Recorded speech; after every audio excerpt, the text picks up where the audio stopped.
Well, hello, my YouTube friends.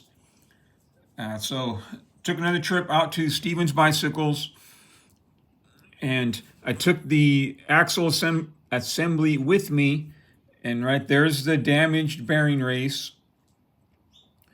And I showed that to them, and they're like, "Man, we don't have any kits for that, but dig around in this." And they broke out these two trays, with a bunch of nuts and bolts and washers. Well, not too many bolts, but a bunch of other hardware.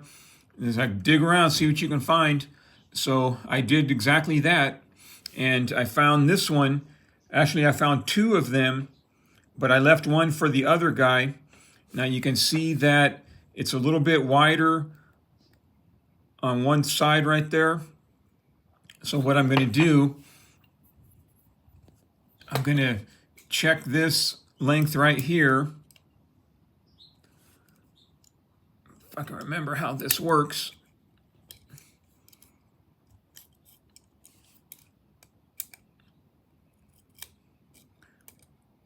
And then I'm going to remove the damaged one, replace it with the identical other, original bearing race, and keep that same distance.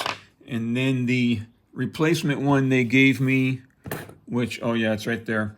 And I'll put this on like the other side, as it were. Now I tested it over here to see if it would work correctly, right? So I got one bearing in there, and here's the replacement one, dropped it in there. Whoops. Okay, so it fits, but due to the extra width right there, I'm not going to use it on that side. And I like to use this old school, nasty, stringy, thick wheel bearing grease from when I packed the bearings in the 53 Chevy, right? Because cars with disc brakes, they get hotter, and cars with drum brakes, the brakes run cooler, I guess, cooler compared to disc. And I'm making a mess, which is what is meant to happen. I'm gonna drop that in the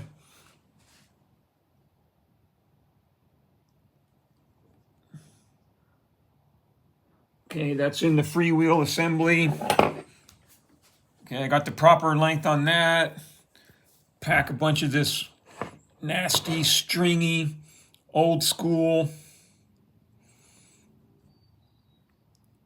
heavy duty wheel bearing grease. Now you got to remember, this bicycle is from the mid 80s, and I know they had disc brakes in the mid 80s, but this axle is gonna feel real comfortable with that kind of grease on there. Not that black graphite high-tech stuff. All right, let me set that in there, and it's going to take two hands because I got to lift the wheel. Hold on.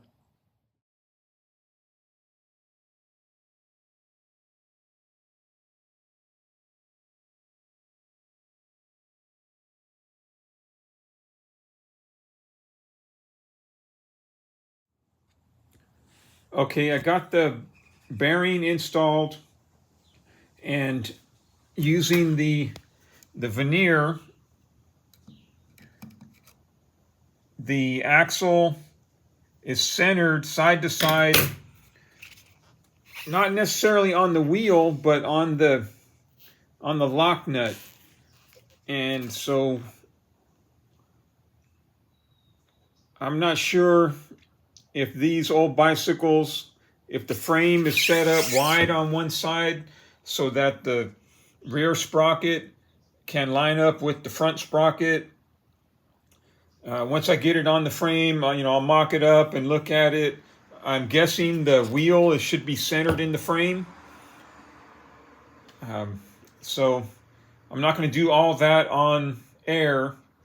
I'll do that and then I'll get ready to put the chain on. So that you'll see that in the next video. All right, my friends, you have a good day. Okay, well, didn't take long to find a problem. So the wheel is off center in the frame. So I can do some work with those axle nuts right there. But if you look at the distance from the side of the tire to the rear sprocket, and then look at the distance, the side of the tire to the front sprocket, it's way off. That chain will never stay on there if I assembled it as is. So I got a little bit of work to do. Okay, I took some other measurements. Hold on. Okay, let's check the crank centering. So there's the distance on one side, and the other side is going to be different.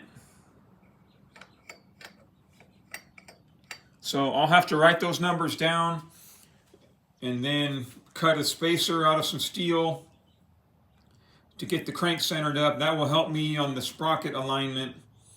All right, my friends, you have a good day.